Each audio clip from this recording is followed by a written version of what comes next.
Chers frères, bien-aimés dans les Seigneurs, Shalom. Aujourd'hui, nous célébrons le 24e dimanche dans l'année A. Et nous devons approfondir dans ces sujets vis-à-vis de la violence. Nous sommes victimes.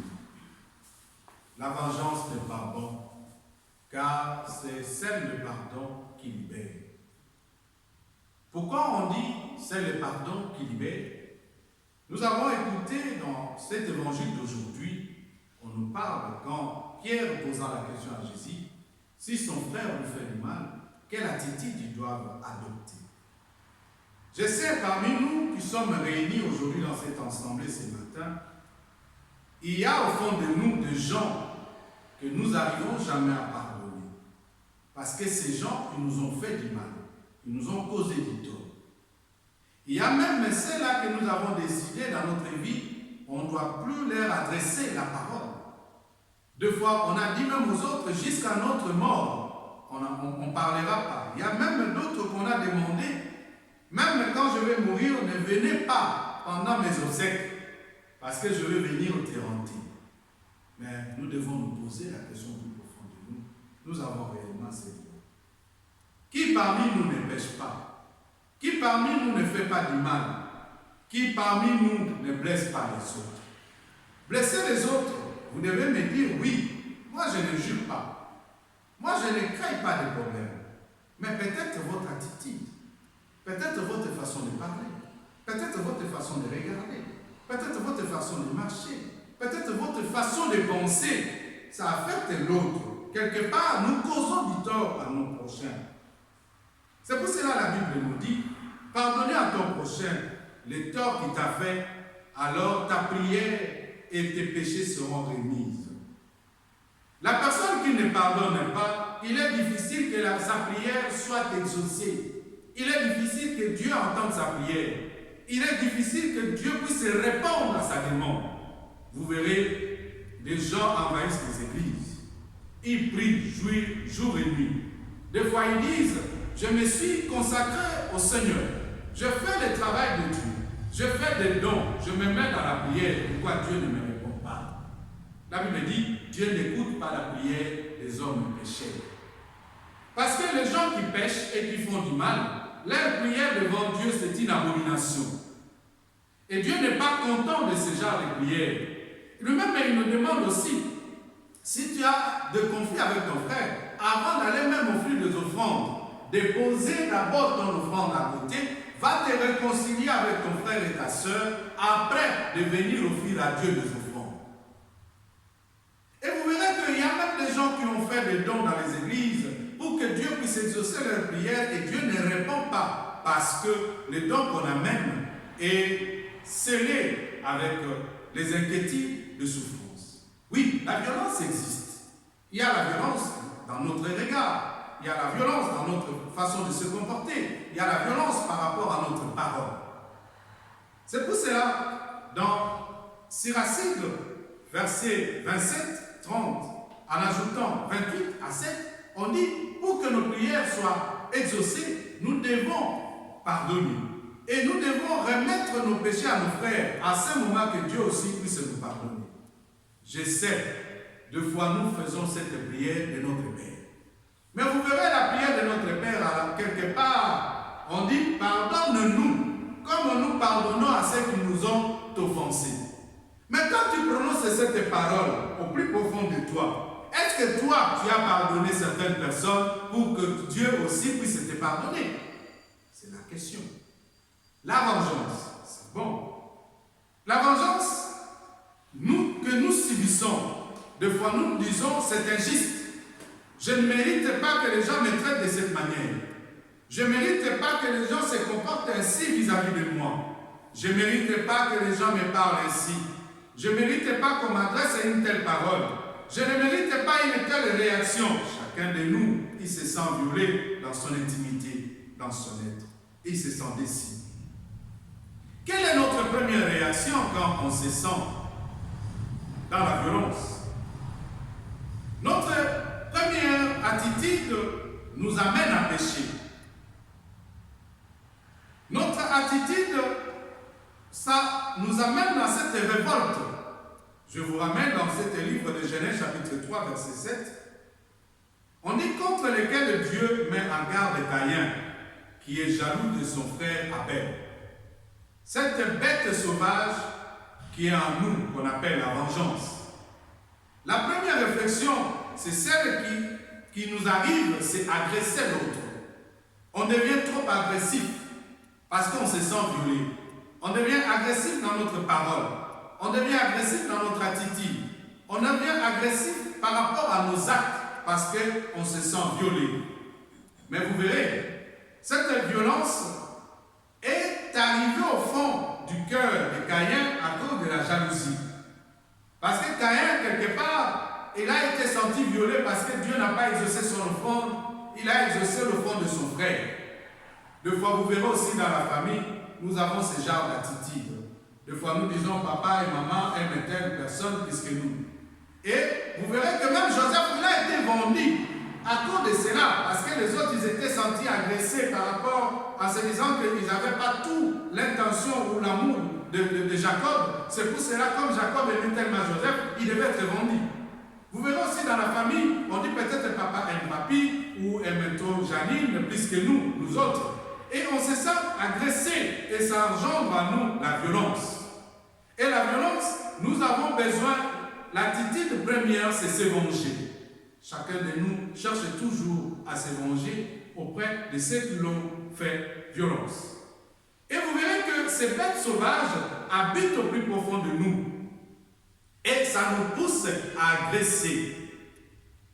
Et agresser les autres comme l'amché dans le champ de Barbarie. Il s'est explosant dans cette violence primitive. Donc il disait, Abdi et Assia, il dit, attendez ma voix, épouse de la Mecque, écoutez ma parole, pour mon blessure, j'ai tué un homme, pour ma maîtrissure d'un enfant, Caïn sera vengé 7 fois, la Mecque, soit 70 fois, ainsi dit l'Éternel dans Genèse chapitre 4, verset 23, verset 24. Pourquoi? Parce que la Mecque, le fils de Caïn, avait tué Caïn. Et Dieu, dans sa colère, il dit, comme tu t'es vengé pour tuer un homme qui a été maudit, toi aussi, tu seras aussi vengé. Si quelqu'un te tue, il sera aussi vengé 77 fois. Le Seigneur nous dit que même la vengeance existe. La vengeance est tellement possible dans notre vie. Nous cherchons toujours à rendre au centuple le tort que nous avons été faits ou nous avons subi, au lieu de chercher à donner le pardon. Et cet aspect si sombre et si tellement sauvagerie qui est venu de la nuit de tous les temps, ça a commencé avec Satan. Il s'est senti lésé. Il voulait se venger de Dieu vis-à-vis des hommes que Dieu lui a demandé de protéger. Régulièrement, cette vengeance monte à travers notre vie. La vengeance que vous avez aujourd'hui, ce n'est pas quelque chose de nouveau. Ça a commencé depuis la nuit de tous les temps. Et cette vengeance, c'est aujourd'hui, vous verrez que le monde est focalisé toujours dans cette vengeance et le monde s'en détruit. On se détruit nous-mêmes entre nos frères et nos sœurs parce qu'on cherche toujours quoi? À se venger. Et c'est quelque chose que nous prétendons, c'est simple, mais ce n'est pas simple parce que c'est sadique. Ça nous rend des psychopathes. Et nous changeons, nous sortons des gens ordinaires, nous devenons des gens méchants dans notre réaction. Nous avons dans ce concept en nous, ce principe de la loi de Talim. Œil pour œil, dent pour dent. Il m'a fait ceci, moi je le ferai aussi cela. Il m'a parlé comme ça, moi je vais aussi le répondre ainsi. Mes chers frères bien-aimés dans le Seigneur, un jour j'ai partagé avec un frère, je dis, est-ce que crois-tu si on te traite tes lunettes comme les lunettes d'un écureuil, est-ce que toi aussi à ton tour, tu dois traiter l'autre qu'il est aussi écureuil? Je pense que c'est l'attitude première que nous en avons. Si quelqu'un te traite de cochon, toi aussi à ton tour, tu diras, une petite ou une petite cochon. Non. Pourquoi? Parce qu'on est dans ces concepts de la loi d'Italion. Même dans les couples, la femme dit oui, comme mon mari m'a trompé, moi aussi je vais quoi? Me tromper. Est-ce que cela va résoudre quelque chose? Il y a des hommes aussi qui disent comme ma femme m'a trompé, moi aussi je vais me tromper. Est-ce que cela va résoudre les choses? Vous verrez que l'homme est habité de cet aspect si méchant. Lui ne rend pas la visite, moi aussi je ne vais pas lui rendre la visite. Lui ne m'appelle pas, moi aussi je ne vais pas l'appeler. Lui il n'est plus aussi dans mon service, moi aussi je ne serai jamais à ses services. Lui il ne me sert jamais à manger, pourquoi moi je vais continuer à lui servir? Lui il ne me dit jamais merci, pourquoi moi je vais continuer à lui dire merci? Lui il ne me fait pas cadeau, pourquoi moi je vais continuer à lui faire des cadeaux? Mais toi, bien-aimé dans le Seigneur, quelle est ton attitude vis-à-vis de ton Dieu? Comment tu te comportes vis-à-vis de ton Dieu? Tu fais du mal à ton Dieu nuit et jour. Tu agresses ton Dieu nuit et jour. Est-ce que Dieu s'est-il vengé de toi? Dieu a-t-il rendu cette loi d'Italion, elle pour elle, dent pour dent? Vous verrez que cet aspect de elle pour elle, dent pour dent, c'est un aspect dévastateur. La vengeance tellement barbare qui est mentionnée le plus haut de notre être. Et cette vengeance de loi d'Italion que Moïse a parlé de cela parce que le peuple d'Israël était tellement agressif. Mais si aujourd'hui, dans notre société actuelle, on continue d'appliquer cette loi d'Italion, œil pour œil, dent pour dent, qui vivra? Qui sera épargné? Je pense que les gens vont s'entretuer. Tu voles ma femme, je vole ta femme. Tu dragues mon enfant, je drague ton enfant. Tu tues mon frère, je te tue. Tu me voles, je te vole. Tu me mens, je peux continuer à te mentir. Qui vivra? Personne. Même vis-à-vis de Dieu, personne ne vivra. Parce que si Dieu lui-même applique cette loi, moi et toi, nous ne vivrons pas, parce que nous ne sommes même pas dignes de se présenter à la face de Dieu. Vous verrez qu'il y aura tellement de cadavres dans cette ville, parce que les gens vont se venger. Le mal est tellement exact, il y a tellement une grande proportion de souffrance dans notre vie. Le mal est tellement énorme et le mal progresse énormément dans notre vie. Je sais, il y a Corona, vous ne devez pas me dire, de vous dire, de vous poser la question. Mais regarde le fils que ton frère, dans les yeux, il va comprendre. Pose-lui la question, toi tu ne fais pas du mal aux autres. Regarde-lui, monsieur fils, dans les yeux, s'il ne fait pas du mal aux autres. Et des fois, nous nous prétendons des fois victimes. Avant-hier, je disais à un frère, j'ai dit, frère, si il m'a dit, patriarche, toi, tu réfléchis à l'opposé des gens. J'ai dit oui. Vous êtes dans votre grotte. Vous êtes dans des conventions qu'on vous a établies. Mais je vais vous expliquer quelque chose. La personne qui donne, c'est une question que vous devez aussi vous poser. La personne qui donne, est-ce que cette personne, c'est un chef?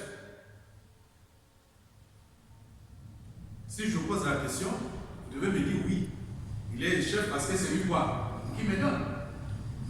Mais moi, je veux vous dire au contraire. La personne qui donne, ce n'est pas un chef, ce n'est qu'un serviteur. Les parents sont les serviteurs de leurs enfants. Dieu est notre serviteur. Les cuisiniers est notre serviteur. Les banquiers, ce sont nos serviteurs. Comme nous, les clients, nous sommes leurs serviteurs. Je sais, vous devez me dire, comment se fait-il? On est serviteur sur l'œuvre à laquelle nous créons. Quand on investit notre énergie dans l'œuvre, quand l'œuvre prend toute notre énergie, nous devenons dans le service de cette œuvre. On ne peut pas être dans le service de quelque chose si on n'est pas serviteur. Et vous verrez que c'est vice-versa. Les enfants, à leur tour aussi, deviendront les serviteurs de leurs parents. Parce que quand ton père te dit, sers-moi de l'eau, tu es serviteur à son service. Et on est dans cet aspect entre l'œuf et la poule. Qui a fait l'œuf et qui a fait la poule? Dieu, il est notre serviteur parce que c'est lui qui nous a créés, nous sommes ses œuvres. Il s'est investi dans le service de son œuvre jusqu'à accepter à mourir pour son œuvre. Et vous verrez que Dieu se met toujours à notre service parce que si nous sommes venus à l'église, nous sommes venus demander la grâce de Dieu. Nous demandons que Dieu puisse nous servir de sa grâce. Au moment que Dieu va tendre sa main pour que sa grâce puisse nous atteindre, Dieu, il devient serviteur de la grâce. Et si nous arrivons à comprendre cela dans cet aspect des choses, nous verrons que ce monde ne vivra plus dans les conflits. Lorsqu'on aura la capacité de se mettre à la place des autres, à se poser aussi des questions, pourquoi il a-t-il agi ainsi? Est-ce qu'avec une mauvaise intention ou c'était pour une bonne intention? Peut-être les gens ils ont besoin d'exprimer quelque chose, le fait qu'il manque la parole, ils ne savent pas comment ils peuvent les exprimer. Peut-être que ça peut devenir quelque chose de négatif vis-à-vis de toi, la personne qui perçoit les choses. Peut-être dès le début, les pensées étaient tellement positives. C'est pour cela que le Seigneur nous demande, pardonne ton prochain, pour que toi aussi tu sois pardonné, que tes prières soient entendues auprès de Dieu. Là où Jésus dit à Pierre, je ne t'ai pas dit de pardonner 7 fois, je t'ai dit de pardonner 70 fois, 7 fois. Comptons. 70 fois 7 fois. Faisons des calculs. Combien de fois tu es censé de pardonner? Vous qui avez de la haine dans vos cœurs. Vous qui sont habités dans cette haine. Je me souviens, quelqu'un un jour m'a dit, toi tu ne mérites pas le bonheur. Parce que c'est la haine. Je vais poser la question. Je ne mérite pas le bonheur. Toi tu penses que toi tu n'as jamais fait du mal. Oui, nous disons aussi aux autres, ils ne méritent pas le bonheur. Parce que nous croyons que ces gens-là, ce sont eux qui sont les plus mauvais, les plus cruels. Même Caïn, Dieu lui avait laissé partir après avoir même tué Abel. Et Dieu a vengé. Il a dit, c'est lui qui va te tuer, moi je vais lui venger. Pourquoi? Parce que Dieu ne voulait pas que la vengeance puisse continuer. Parce que Dieu avait vu que comme Caïn, il a tué Abel, si Dieu l'avait encore tué, c'est que Dieu a accompli l'œuvre de la vengeance. Dieu a voulu faire au contraire. Il a dit, je ne te tue pas, mais je vais te chasser simplement. Dieu n'a pas appliqué cette loi de talion œil pour œil dans quoi? Pour non. Et la Bible dit, Dieu lui a mis même le symbole sur son front. Il dit, celui-là, on ne peut pas le toucher. Parce que c'est lui qui va le tuer, Dieu va le tuer. Pourquoi? Parce que Dieu voulait que Caïn puisse vivre avec son remords. Toute sa vie, sa culpabilité. Par rapport à l'acte qu'il avait fait, c'était pas bon de ôter la vie de l'autre. Celui qui ne pardonne pas, c'est un assassin. C'est un meurtrier. Parce que nous tuons nos frères, nos sœurs. Nous les emprisonnons dans notre prison de notre cœur. Est-ce que la prison, peu importe la beauté des murs qu'on peut voir à l'extérieur de la prison, est-ce que l'intérieur de la prison, y a-t-il la beauté? Non. Il y a toujours des petites chambres, des petites fenêtres. Il n'y a pas quelque chose de meilleur, de paix, de joli, de bonheur. Et c'est comme ça aussi quand nos cœurs deviennent des prisons, nous perdons aussi la beauté dans nos visages. Nous perdons aussi la beauté dans nos corps. Vous verrez des fois, il y a des jeunes filles, vous regardez, c'est une petite fille. Mais quand vous regardez son visage, c'est comme une vieille. Mais vous lui posez la question, est-ce que tu n'es pas heureuse? Or non, parce qu'au fond de son cœur, il y a tellement la prison. Elle a tellement mis beaucoup de gens à l'intérieur. C'est difficile qu'elle puisse vivre avec la paix. Pierre posant la question à Jésus, combien de fois je dois lui pardonner? Pierre lui-même, il a limité 7 fois. Jésus lui répondit. Il a renversé son 7 fois. Il lui a expliqué cet aspect de l'amitié. Il a dit, je ne dis pas 7 fois, 70 fois 7 fois. Il faut pardonner 77 fois, c'est-à-dire toujours, c'est-à-dire éternellement. Nous sommes censés quoi? De pardonner. J'aime bien. Un jour, on amena une femme pécheresse devant Jésus. On dit, cette femme a péché, on doit la lapider. Jésus, sage qu'il était. Il y avait même des hommes de Dieu, des évêques, des patriarches, des gens qui prient, qui faisaient même des miracles. Il y avait même des enfants de Dieu, de grands, de femmes et des hommes. Jésus, en écrivant par terre, qui n'a pas fait ce que cette femme a fait, qui puisse prendre la pierre, qui le jette sur elle. La Bible dit, personne n'était resté. Bien-aimés dans le Seigneur, nous tous nous péchons. Nous faisons du mal. La Bible dit, n'ayez pas une autre dette avec ton prochain, si ce n'est que les dettes d'amour. Pourquoi vous portez le fardeau des autres?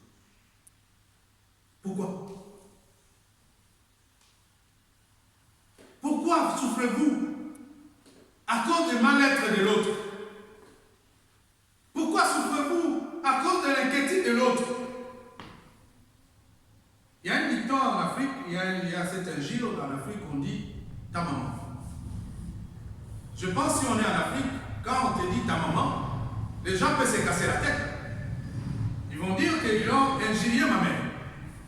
Est-ce que c'est un injure quand on dit ta maman? Est-ce que quelqu'un peut se bagarrer à cause de ça? Tu vois quelqu'un au cours de route, tu te dis, tu n'es pas. Après, tu t'emportes. Pourquoi il me dit que je ne suis pas beau? Quoi? Il t'a injurié? Peut-être que c'est lui-même qui se sent qu'il n'est pas beau. C'est lui-même qui se sent, et c'est elle-même qui se sent qu'elle n'est pas belle. Deux fois, nous avons l'habitude de transmettre aux autres ce qui est négatif. Mais un enfant de Dieu qui est grandi spirituellement, ce qui est négatif n'a pas sa place d'être dans sa vie. Moi, tu peux m'appeler cochon. Je ne me fâcherai jamais parce que je ne suis pas cochon.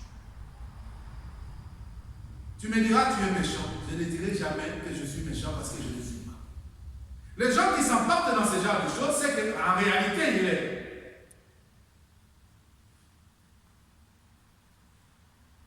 Quelqu'un m'a posé la question, pourquoi toi tu n'arrives jamais à injurer? Je dis, je vais injurer. Même si les gens te jugent, je dis, pourquoi je vais lui injurer? Parce que c'est pas moi.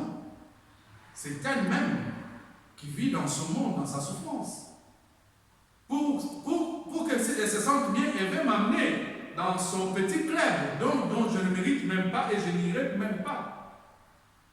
Donc, nous devons pardonner dans notre vie comme Dieu nous a pardonné. Nous devons cesser à vivre avec cet aspect de la justice humaine. La justice humaine, cela veut dire quand quelqu'un te fait du mal, il faut lui faire du mal. Quand on te dit de t'éloigner de ton frère, cela ne veut pas dire que tu lui fais du mal. La Bible dit que deux personnes ne peuvent pas faire autre ensemble s'ils ne regardent pas dans la même direction, ils ne parlent pas le même langage. Dans Matthieu, je crois chapitre 18, on dit, n'haïssez pas vos ennemis, aimez-les, soyez doux comme colombe, brisez comme un serpent. Il faut toujours aimer. Aimer, cela veut dire pardonner. Le pardon n'a pas de limite. Bien évidemment, la justice des hommes a des limites, mais le pardon n'a pas de limite. Le devoir légitime de nous les chrétiens, c'est respecter l'ordre de la société, veiller à cette juste réparation du tort commis. Mais si la justice demande qu'on répare les torts qu'on a fait aux autres, mais cela ne donne pas le pardon. Parce qu'il y a des gens que les autres ont réparé les torts qu'ils les avaient causés, mais ils n'ont jamais mérité le pardon de ces gens-là. Le pardon, cela veut dire libérer ton cœur et ton âme. Il y a même des gens qui rappellent aux autres, tu sais à quelle date tu m'avais fait ceci, à telle date tu m'avais fait cela, à telle époque tu t'étais comporté comme ça. Voilà, aujourd'hui tu viens encore faire cela. Si Dieu te rappelle tes péchés, est-ce que tu vivras?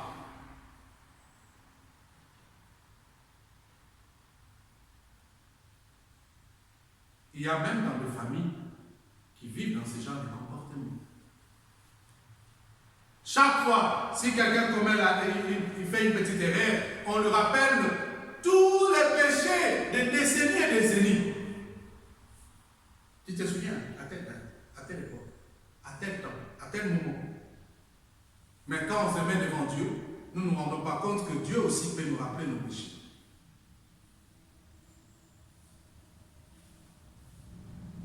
On ne peut jamais se dispenser de la justice. Qu'on soit victime, bien sûr, et encore plus qu'on est coupable, il est une idée à reconstruire les deux parties. Quand on se sent coupable, on a droit à demander pardon. Quand on demande pardon, l'autre partie, il est censé nous pardonner. En préalable, nous devons comprendre que le pardon, c'est un grand respect qui est tellement nécessaire dans notre vie. Et le pardon doit devenir possible. Il y a ceux-là qui n'ont même pas la capacité de demander pardon. Il peut poigner quelqu'un. Il peut se croiser, faire du mal à quelqu'un d'autre, mais il ne sait pas demander quoi? Pardon. Il y a même des parents qui n'ont même pas la capacité de demander pardon à leurs enfants. Ils disent, ouais, c'est mon enfant, je ne peux pas lui demander de pardon. Les parents ne demandent jamais pardon aux enfants. Parce que le parent ne fait jamais du mal. Mais c'est quoi ça? Même si vous êtes de Dieu sur terre par rapport à vos enfants, mais lorsque vous vous comportez très mal, vous êtes censé de demander pardon. Et pardon, libérer aussi en pardonnant les autres. Nous devons briser cette infernale, cette représailles, cet aspect de rancune sans fin qui habite en nous.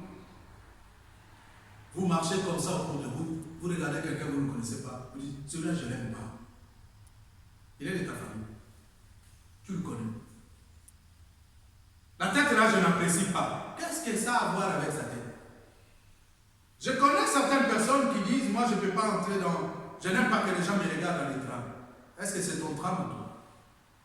C'est toi qui l'as créé. C'est toi qui l'as inventé.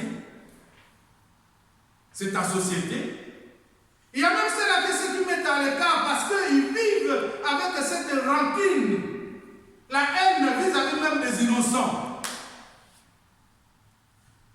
C'est là où entraîne aujourd'hui la xénophobie, le racisme dans la société. Parce qu'il y a les noirs qui n'aiment pas les blancs, il y a les blancs qui n'aiment pas les noirs. Il y a les noirs qui n'aiment pas les bandits qui n'aiment pas les noirs. C'est-à-dire, on vit, on est toujours raciste et raciste, c'est deux. Pourquoi? Et si Dieu devient raciste de nous, qui vivra? Personne. Pour Jésus, le pardon, c'est la réconciliation. C'est tellement plus important avant d'offrir à Dieu les offrandes. Savoir se réconcilier. N'attendez pas le jour de ta mort avant ta mort pour dire appelez-moi Jacques, appelez-moi papy, que je lui demande pardon. Non, quand tu es vivant, il faut savoir pardonner. Arrêtez de porter le fardeau des autres. Oui, pardonner, cela ne veut pas dire que tu deviens esclave. Non. Je peux te pardonner, je peux me réconcilier avec toi. Peut-être que je n'aurai plus le même comportement, mais je n'ai plus de rancune vis-à-vis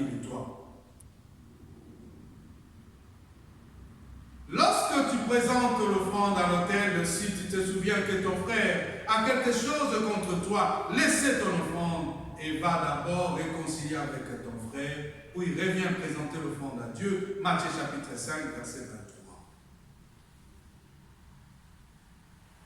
Même nous, les hommes de Dieu, il y a les hommes de Dieu, pasteur tel qui est en colère contre pasteur l'autre, diacre tel qui est en colère contre son évêque, la religieuse en colère contre son pasteur. C'est-à-dire, on vit toujours comme ça. Et après, nous disons à Dieu, recevez nos offrandes.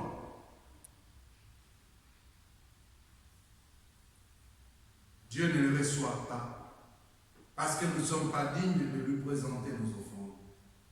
Vous verrez, quand on a débuté la messe, avant de commencer, pour entrer dans les Saints-Sacrements, nous avons dit, nous devons confesser nos péchés. Pourquoi confesser nos péchés? Parce qu'on doit aller devant Dieu pur et saint. Le pardon, c'est la porte qui ouvre dans l'amour. Le pardon, c'est la clé d'ouverture universelle. Des gens qui savent demander pardon, ils sont entourés par l'amour de Dieu. La Bible nous dit, soyons parfaits comme votre Père céleste est parfait. Matthieu chapitre 5, verset 48. Dieu est sans rancune. Dieu n'a pas la haine. Dieu pardonne parce qu'il est parfait. On dit, soyez miséricordieux comme votre Père est miséricordieux. Pardonnez-vous et vous serez pardonnés. Donnez et vous recevez. Mesurez bien plus un tasse. Écoutez, votre tasse sera débordée dans la même mesure que vous devez mesurer les autres. Ne fais pas à autrui ce que tu ne veux pas qu'on te fasse. Si on veut la miséricorde de Dieu, nous aussi nous devons avoir cette miséricorde vis-à-vis de Dieu. Si nous voulons que nos tasses puissent être remplies, nous devons en préalable remplir les tasses des autres. Et si nous le faisons, nous aurons la grâce de Dieu. Pardonnez. Luc chapitre 6, versets 36 à 38. Jésus nous rappelle aujourd'hui, bien-aimés dans le Seigneur, cette caractéristique importante des chrétiens. Pardonner, ce n'est pas cette fois, mais 77 fois 7. Pardonner, cela veut dire porter notre poids. Et en restant dans la confiance paradoxale de cette épreuve que nous devons vivre tous les jours de notre vie, même si on se sent dans le malheur, même si on se trouve dans les lieux si violemment, même si on est entouré de cette injustice définitive dans notre vie, expulser la haine dans notre vie, faire habiter l'amour et le pardon au fond de nous. C'est comme ça que nous devons découvrir la grandeur de Dieu. C'est comme ça que nous devons comprendre que Dieu demeure éternellement dans la vie. Parce que c'est lui seul qui a compris et qui a appliqué ce chemin de la croix. Les gens l'ont crucifié, malgré les tortures, malgré les critiques. Parce que les gens qui ont torturé Jésus, ce sont les gens que Jésus a guéri leur maman, a nourri leur famille. Il a ressuscité leur mort. Entre Jésus et ces gens, c'est lui qui a tout donné aux autres. C'était Jésus. Mais en retour, c'est que ces gens ont rendu à Jésus. Ils ont craché sur son visage. Ils l'ont torturé avec des fouets. Ils lui ont fait porter la croix qui ne lui appartenait même pas. Ils l'ont amené au montagne de Golgotha. Ils lui ont crucifié. Au moment où il avait soif, il a demandé, donnez-moi de l'eau. À la place de l'eau, on lui a donné le vinaigre. Jésus, à la fin, il a dit, Père, pardonne-le, parce qu'ils ne savent pas ce qu'ils sont en train de faire. Mais si c'est toi, je pense que si tu avais le pouvoir de Christ, à ce moment-là, tu aurais pu tuer tout le monde, qui n'existe même pas, parce qu'ils t'ont rendu un mauvais service, la monnaie de ta pièce. Regarde-toi quand tu pêches, Dieu te pardonne. Tu es parmi aussi ces gens qui ont mis Jésus à cette époque-là sur la croix. Parce qu'elle nous dit, quand nous péchons, nous remettons Jésus sur la croix. Nous participons à cette manœuvre. Nous torturons Jésus. Et surtout nous les hommes de Dieu. Quand on nous critique, c'est le Christ qui est critiqué. Quand on se moque de nous, c'est Christ qu'on se moque du Christ. Quand on parle du mal de nous, on parle du mal du Christ. Nous aussi les chrétiens. Nous sommes les chrétiens parce que nous portons le nom du Christ. Mais chaque fois, le Seigneur est là pour nous pardonner. Tu veux te libérer? Tu veux avoir des solutions dans ta vie? Tu veux franchir? Tu veux évoluer? Libère-toi d'abord de ces chaînes qui lient ta vie. La haine. Libère les autres. Sois un homme libre. Comme notre Père, il est libre. Vous savez, les rancœurs, ils ont du mal à se comprendre. Parce qu'ils regardent tout le monde bizarrement. Ils ont peur des regards des autres. Parce que des fois, c'est pas ça. Pourquoi tu me regardes comme ça? Parce que lui, il a toujours cette rancœur. Il croit que si l'autre me regarde comme ça, c'est que l'autre aussi m'haïsse. Les gens qui haïssent les autres, parce qu'ils ont cette rancœur en eux. Jésus a porté sa croix jusqu'à la fin. Bien-aimé dans le Seigneur, portez ses croix. En portant cette croix, c'est ça qui va nous rendre des hommes plus grands, plus élevés dans la puissance. Parce que celui qui pardonne, c'est celui qui est grand. Pourquoi nous devons pardonner? Parce que nous vivons. Si nous vivons, nous vivons. Et si nous mourons, c'est pour le Seigneur. Si tu n'as pas la capacité de le faire, c'est là pour toi-même. Fais-le pour ton Dieu qui t'a créé. Pardonnez, dis. Même pour moi, je suis incapable de te pardonner. Mais pour ce Dieu que j'aime, que je réussis en tant que Seigneur et Sauveur dans ma vie, je te pardonne. Pardonne à ton enfant, à ton mari, à ta femme, à ton frère, à ta soeur, à tes oncles, à tes tantes. Même s'ils t'ont fait du mal, pardonne-le pour que tu puisses avoir la liberté dans ta vie. Romains chapitre 14, verset 7 à 9, on dit, aucun d'entre nous ne vit pour soi-même. Aucun ne meurt pour soi-même.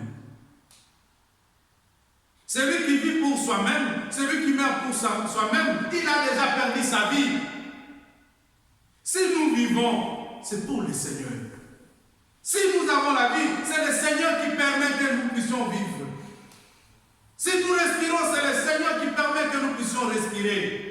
J'ai dit un jour dans ma prédication, nous ne pensons pas ceux qui sont morts avec le coronavirus. Nous ne sommes pas extraordinaires puisque ces gens. Il y a eu même parmi eux, ceux qui étaient plus riches, ils sont morts. Nous ne dépassons en quoi? Mais si Dieu nous a laissé, c'est par son amour. Nous vivons par sa grâce. Parce qu'aujourd'hui, je vais vous dire en vérité, tout le monde est déjà contaminé. Même si vous portez vos masques là, vous êtes déjà contaminé. Que personne vous ment, vous êtes déjà contaminé parce que ces masques que vous portez parce que vous venez à l'église, non? Quand vous allez au restaurant, on vous dit quand vous devez vous asseoir, vous devez enlever les masques, non? Et vous respirez dans vos maisons, vous respirez. Est-ce que l'air qui passe dehors n'entre pas dans vos fenêtres? Ça entre dans vos fenêtres. Donc quelque part, vous êtes contaminé. Mais si vous vivez par la grâce quoi? De Dieu. Si nous vivons, c'est par la grâce de Dieu. Ce souffle, le petit souffle que nous avons, c'est par l'amour de Dieu. Des fois, moi, quand je regarde l'homme, je dis, mais est-ce que l'homme il comprend? Pourquoi il s'enorgueille? Pourquoi il est prétentieux? Or, tout ce qu'il a, c'est la grâce de Dieu. Et Dieu te demande de pardonner. Il dit, si nous mourons pour Dieu. Qui a la clé de la vie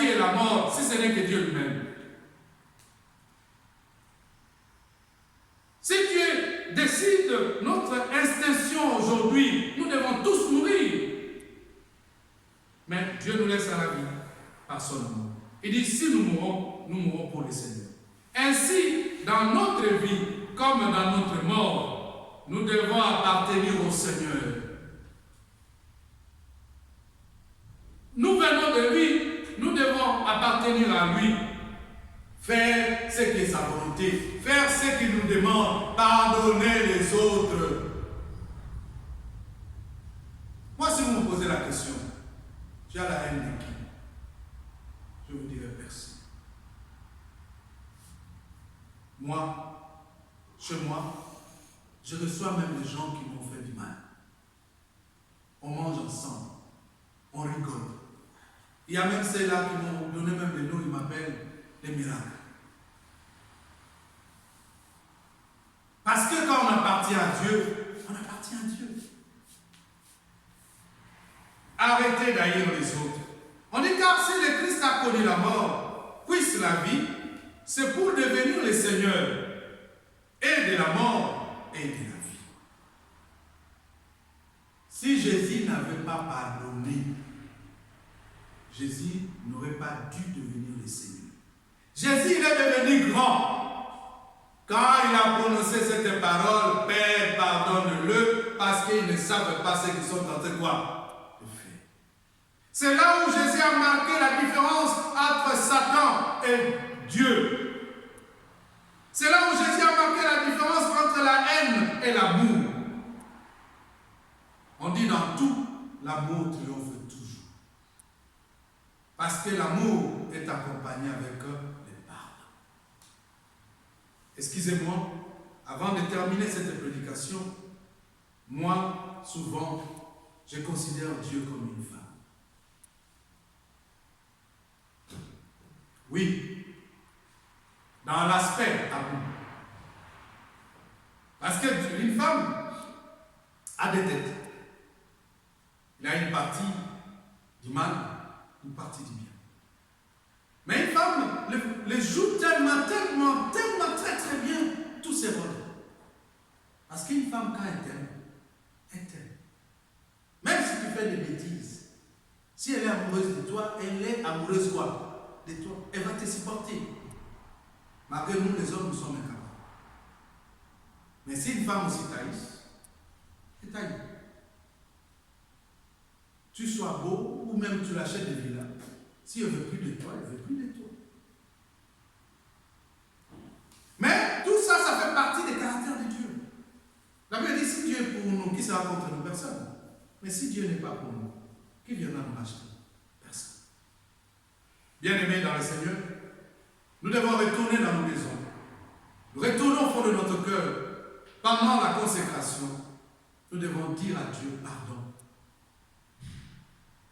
Nous devons pardonner nos frères, même s'ils ne sont pas prêts, ils sont loin, en citant leur nom, en disant Seigneur, aujourd'hui je me libère. Je n'aimerais plus rester, je n'aimerais plus être à la prison pour qui détient mes frères et mes sœurs. Je les libère dans mon cœur, je les libère dans mon âme, je les libère dans mon esprit, qu'ils soient aussi libérés. En rentrant chez toi, si tu as la possibilité d'appeler quelqu'un, même au téléphone, appelle-lui. Tu lui dis, mon frère, je te libère, je te pardonne. Je ne veux plus te captiver dans mon cœur, dans ma vie, pour que tu sois mon esclave. Je te rends libre. Et tu verras aussi à ton tour, tu deviendras libre. Ceux qui ont les oreilles, qu'ils entendent, ceux qui ont le cœur, qui les gardent, ceux qui ont la volonté, qui les mettent en pratique. Mettons-nous debout pour rendre grâce à Dieu.